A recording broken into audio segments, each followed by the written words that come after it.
One of the most prestigious awards in the NBA is the Rookie of the Year award. With the start of every season, NBA fans are keeping a close eye on the rookies to see how great the future of the league will be, and this year is no different. Although little is expected of the 2020 draft class, guys like Immanuel Quickley, Tyrese Haliburton, LaMelo Ball and Anthony Edwards are making a serious impact on their teams, but the latter two are ahead of the curve. So without further ado, I'm Bill, and here is LaMelo Ball versus Anthony Edwards for the 2021 Rookie of the Year award. Well, I think the race is already over since LaMelo will most likely miss the rest of the season due to a fractured wrist, but let's see how those two squared up until Melo was injured.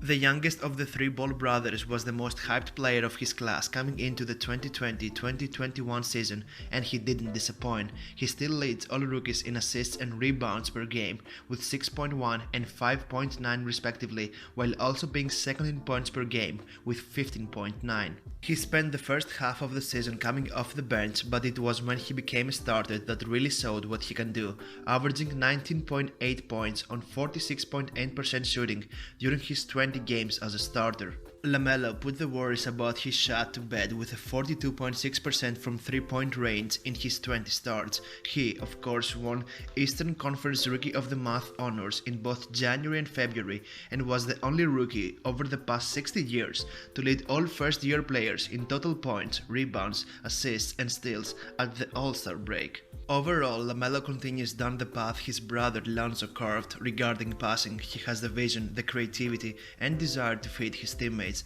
That has led to some crazy passing highlights, especially while Miles Bridges is in the receiving end. But most importantly, it means that Charlotte has a player upon whom they can build their offense for years to come. Defensively, his lack of experience at a high level makes him vulnerable in certain situations, but he has shown flashes that he can be a positive defender, utilizing his basketball IQ, length and speed. That trio of attributes puts LaMelo in the top 10 of the steals per game list with 1.6, and in general LaMelo has the potential to become a more modern Jason Kidd, posting up triple-double type of numbers every single night while playing some solid defense on the other side of the court. Now let's talk about the number one pick in the 2020 NBA draft, Anthony Edwards. Just like LaMelo, Edwards saw his numbers skyrocketing when he was given a starting role in Minnesota. As for today, Edwards is averaging 17 points, 4.3 rebounds and 2.5 assists per game in 30 minutes of playing.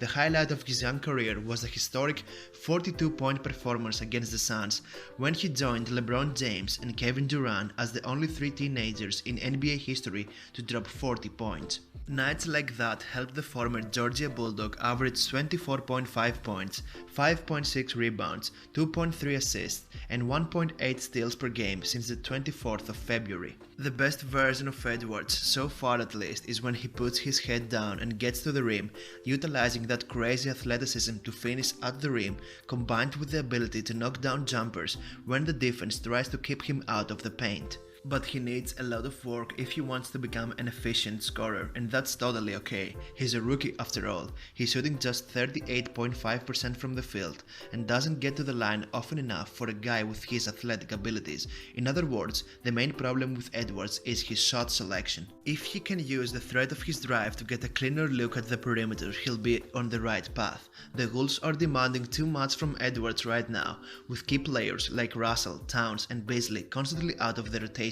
Playing off of those guys, Edwards will get cleaner looks and more driving lanes to the hoop, and his field goal percentage and efficiency will naturally go up. Another great characteristic of Anthony is that he is not a selfish player. He wants to get his teammates involved and has a positive ratio of assists to turnovers and reads the floor fairly well. But the Wolves are 23rd in the NBA in three-point percentage, so Anthony's good decisions and passes don't get rewarded on many occasions. Also, playing alongside Minnesota's other key players, Edwards will help more on the defensive end where his inexperience is apparent in a lot of plays.